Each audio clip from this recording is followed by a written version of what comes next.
Well, thank you, everyone. I'm very excited to be here today, here to discuss Happy or Not. And thanks to Arnaud and the SAS team for having us all here. So with that, I'll just jump right in. So a little bit about myself. I'm the third string punter for the San Francisco 49ers. All right, just kidding. I'm the Vice President of Strategy Analytics for the San Francisco 49ers. So what does that actually mean? Well, I work on 4 key things. I work on our business intelligence, CRM, and analytics. We have 22 different streams of data flowing into our data warehouse so that we can fulfill a customer 360 and understand more about our fans. Number 2, we manage our concessions and retail experience. Those are 2 key points of a fan satisfaction on a game day, and we help to ensure that our fan has a great experience and that we can generate sufficient revenue to keep the stores open. Next, we expand our brand through partnerships and investments. So this might look like something. We are opening a gym called 49ers Fit in a couple months. We've opened up a few physical therapy clinics over the last several months. And most recently, we purchased the largest high school sports network in the country, Cal High Sports Network. Finally, last but not least, we work to improve our fan experience. And that's what we'll talk about right now. So I'll start back in 2013 and review our survey process. So at that point, we really just conducted a survey that was produced by the NFL. The NFL calls it the voice of the fan. This is the same survey for all 32 teams. What this means is it's great to have this survey to compare yourself against your peers. So you can look at areas of your game day performance, such as concessions or retail or technology, and say, hey, we're a top quartile team or we're a bottom quartile team across these categories. However, as you can imagine, a survey developed for 32 teams doesn't provide the level of detail or specificity that you might need to help improve your fans' experience. So at the end of that season, we decided to develop our own survey. So in 2014, we developed our own survey. Our survey netted 31,000 responses. So if we look back here real quick, we had 5,000 responses in the year before. So already a 5 to 6 times increase in our number of responses from our fans. That was something great, and we were very excited by that. That report was pretty detailed. The voice of the fan was 2 pages. We now are at 15 pages. We were very excited by that as well. And we had 109 bar charts throughout this. So if we think about our organization and the amount of data we produce for them, we thought we were doing a pretty good job. We met weekly with our stakeholders every Wednesday. So if you follow the NFL, you'll understand that we play mostly on Sundays. So 3 days after that, we would develop a report for our key stakeholders. It wasn't until the last meeting, though, that we developed a key insight. So I was talking to our director of IT, Jim Bartholomew, and he's a pretty sarcastic guy. And I looked at the scores and said, hey, Jim, our Wi-Fi scores are pretty low within our building. You should go fix that. So he responds to me, okay, great. Which one of the 1,500 Wi-Fi access points would you like me to fix? That was a pretty big light bulb moment for me, and I said, hey, we really need to redo our surveys. So if I fast forward to 2015 and 2016, we now went from 15 pages to 64 pages in our survey responses. Really detailed analysis for our key stakeholders. We also made it more visual. So now that our key stakeholders didn't have to sit through 109 bar charts and get bored with all the different data that we were showing them, we now had some pretty pictures in here for them. We also gave them maps so that they could help provide the location and specificity that they need. So if I look back here, this is our entry, so the 4 different gates that we work off of. And then on the right-hand side, we have our parking lots. So you can start to see patterns that might emerge due to different traffic patterns that could create issues within our parking lots. In addition, we're able to do it by seat. This is a graph right here that shows it to you by section of our stadium. You can assess things like overall fan satisfaction or volume by seat. Now, this was something that was pretty important for us, volume by seat, because we have one set of speakers that flow from our south side of our stadium to the north side of our stadium. So it's pretty challenging to actually get the right volume and the right clarity for our fans. So this is a map that really helped us out in that realm. If I think about the end of 2016, something that we're really proud of is how did we do? So what's the purpose of doing all these focus groups and these surveys? It's really to help improve our fans' experience.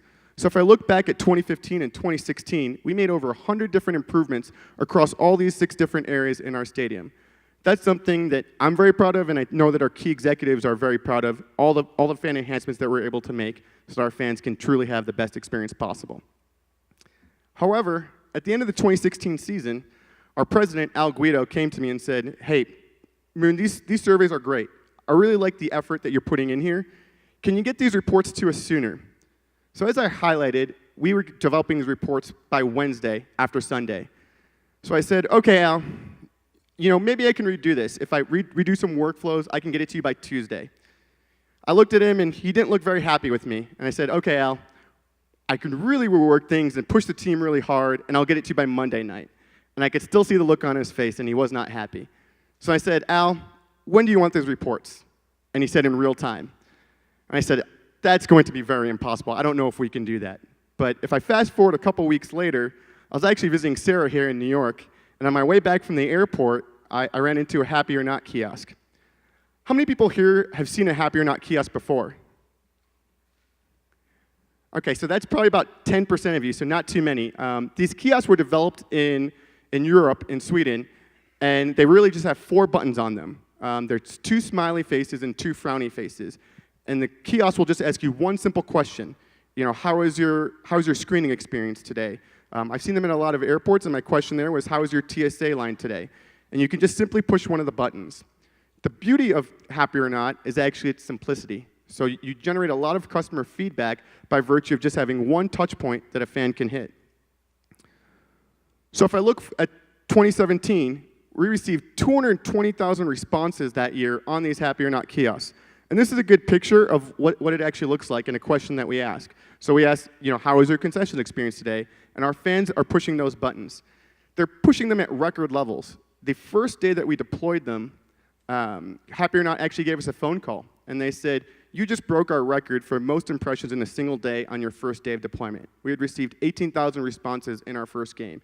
And that was really exhilarating. It showed us that we were onto something.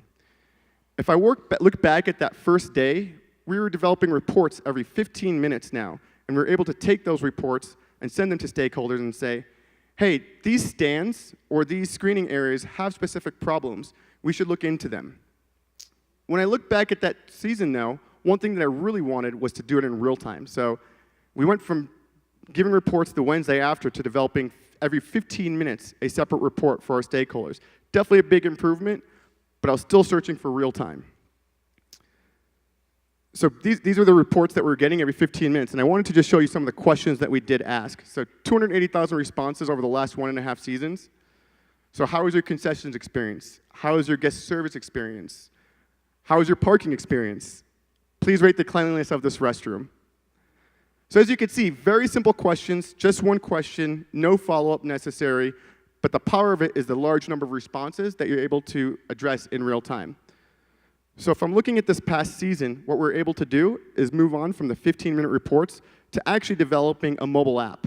So we developed a mobile application that sits on top of Happy or Not, and they developed these alerts for us. So this is a real-time alert. This is actually a screenshot from my phone right here. And what you can see is, you can see the stand name. So I'm not sure if you can quite read that, but it says Frank's 3129. So Frank's 3129 is a stand, Frank's stand, on our 3rd floor in section 129. What you can also see is the threshold. So I've set the threshold at if over 30% of people hit a negative response, so hit one of those 2 red buttons, I'd like to know. At the same time, I also wanted to make sure that the number of responses was high. So I didn't get an alert every time the first person hit a negative response. So I set the threshold to be at least 15 people. So this one right here is 18. So you see the percentage of people is 50%, 18 out of 36 people hit a negative response. So what we do from here then is we can take some actions on this. We can mark it as acknowledged and say, hey, we acknowledge this alert, or we can take no action. In the ideal world, we'll mark it as acknowledged. And then it opens up a text thread. So now I can work with all of my key stakeholders and say, hey, what's going on with this stand right here? You can see right here that I've set the number of users to be 7 different users, and all these individuals are very important to understanding and solving the actual problem that will occur. So I think the first question everyone asks me, though, is, but this doesn't tell me what the exact issue is. You're simply just asking how their concessions experience is. You're right. But with over 600 point of sales in our building and 50 restrooms, it's pretty difficult for one manager or one GM to determine what's going on within the building. There's 60,000 fans within our building, so we really need something to help point us to the right places so that we can address these issues. What we tell our stakeholders is we say, just go and visit the area. If you go visit the stand, I'm sure that you're going to be able to figure out what can happen in under 1 minute. And the reason why is because it's not just one person telling us that there's something wrong with the stand. It's dozens of people that are telling us that something's wrong with the stand. So I'll walk through some actual use cases of what this actually means. So these are 3 different cases up here that I have that are actual cases from this year. So one is, we were low on hot dog buns. So one of the stands, 3129, again, ran out of hot dog buns, and our fan satisfaction was pretty low. We were able to adjust this in real time, and within 15 minutes, we started to see much more positive scores. So again, able to improve our fan satisfaction in real time.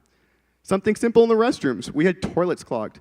So something that one restroom manager might not have been able to address, but now that we're pointing him in the right direction, he walks into the bathroom and sees that 3 toilets are clogged, and he can fix that. The last one, our screening experience. Coming into the stadium is very important. How many people here have had a bad experience going into a stadium? All right, so that's about 30% of you have had a bad experience. We like to make sure that our fans can get into our building in under 6 minutes. So if our fans cannot get into our building in under 6 minutes, we want to redeploy staff. And this is what this alert helps us to do. So we noticed that there was some people that were unhappy coming into our stadium, and we were able to redeploy some staff from areas of our building that had pretty high satisfaction and had a lot of staff to this area so that we can improve those scores. If you'd like to know where they are throughout our entire building, we tend to focus on concessions and retail because those are 2 areas that are really important for our fan satisfaction. Outside of that, we do have them at our guest service stands within our suites so that we can understand how our suite holders are doing. And then lastly, at our security entry gates. So where do we go from here? This is a pretty important visual right here. What you can see is that during our wins, our fan satisfaction is overall at 78%. Our bar that we'd like to achieve is 80%. So overall, we feel like we're doing pretty good there. However, if you look at the losses, we're at 61%. It's a 17% difference in a fan satisfaction level purely based on team performance. Suddenly, the hot dogs are hotter, the beers are colder, it's a nice and sunny day when our team wins. But that doesn't help me. I want to be able to filter out all this noise, because if I have to adjust every time for our team's performance, that's going to be challenging. And I want to know exactly where the issues are. So we're about 1 year away from doing this, but what we can do is we can start to monitor how our stands are performing and how our fans are hitting the kiosks in real time. So I'll click this in a second for a video, but what I want you to look at right here is on this side, you can see that we lost 40-10 to the Dallas Cowboys, so our fans are not going to be very happy there. On the other side, we beat the Jacksonville Jaguars 44-33. So one other thing to notice about this is that some of the dots are red, and generally red means bad. That means a fan is not satisfied. And green means that they're happy. So if I click here, you'll start to see the scores go in real time. So you can see both of them are green right now. Fans are pretty happy. As you start to see on this side right here, a little bit more red pops up. Fans are starting to become a little bit unhappier.